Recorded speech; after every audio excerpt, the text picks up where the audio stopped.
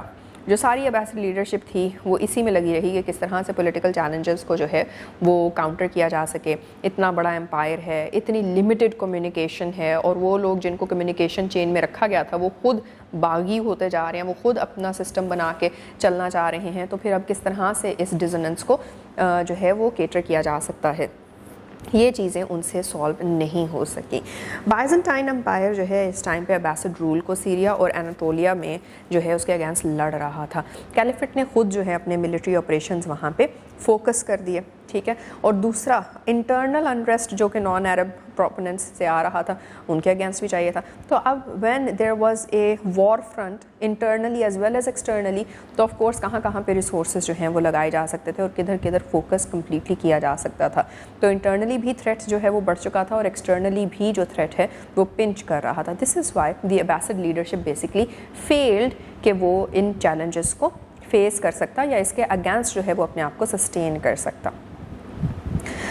جو farmer supporters تھے عباسڈس کے, وہ اس ٹائم پہ کیا کر رہے تھے. فارمر سپورٹرز بھی دے ہیڈ بروکن اوے, اور انہوں نے اپنے سپریٹ کنگڈمز بنا لیے تھے. خراسان جو ہے نردرن پرشیا میں جو ایریا ہے اس کے اراؤنڈ, وہاں پہ انہوں نے اپنے جو کنگڈمز ہیں اپنے وہ بنا لیے تھے. اور اب وہ آف کورس اپنے کنگڈم کے اوپر اپنے ریسورسز جو ہے وہ لگائیں گے, عباسڈس کو تو وہ ریسورسز اپنے نہیں دیں گے. اسی طرح سے اور ڈھیر سارے گروپس بنتے جا رہے تھے, اور وہ اپنی انڈیپینڈنس جو ہے وہ وہاں پہ ڈکلیئر کرتے جا رہے تھے. شیعہ ڈائنیسٹی جو تھی ادریسڈس کی, انہوں نے it got authority over Fez in Morocco.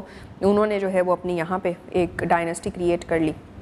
Berber جو خیریجائٹس تھے انہوں نے اپنی ایک انڈیپینڈنٹ اسٹیٹ نارتھ افریقہ میں بنا لی, اینڈ سو اس طرح سے اور بہت سے لوگ جو ہیں وہ بریک کر کے اپنی اپنی جگہ بناتے گئے. فیملی آف گورنرز جو کہ عباسڈس کے انڈر تھی وہ بھی انکریزنگلی انڈیپینڈنٹ ہوتی گئی ان آل دیٹ. اور یہ ساری کی ساری وجوہات بنتی ہیں عباسڈ امپائر کے اوور تھرو ہو جانے کی یا پھر ڈکلائن کر جانے کی. تو یہ ساری کی ساری چیزیں 860 تک جو ہے وہ ہمیں دکھتی ہیں, جب گورنر جو ایجپٹ میں ہیں انہوں نے بھی اپنی ایک نئی ایمریٹ بنا لی ہے, اور وہ کون سی ایمریٹ ہے, وہ ٹولونڈ ایمریٹ ہے. اور اس کے ساتھ ساتھ جو ہے وہ ڈائنیسٹک رول بھی سپریٹ ہو گیا کیلف رول سے. تو یہ ساری کی ساری چیزیں بیسکلی کہاں جا رہی ہیں, ڈکلائن آف دی عباسڈ امپائر. اب یہ سارا کا سارا ڈکلائن تو ہو ہی رہا تھا, لیکن عباسڈ ڈائنیسٹی جو کہ 3 centuries تک چلی تھی اس میں کچھ نہ کچھ ایڈوانسمنٹ, کچھ نہ کچھ ڈیولپمنٹ بھی ہوئی. وہ کیا ایڈوانسمنٹ اور ڈیولپمنٹ تھی, بہت سی اچیومنٹس بھی انہوں نے جو ہے وہ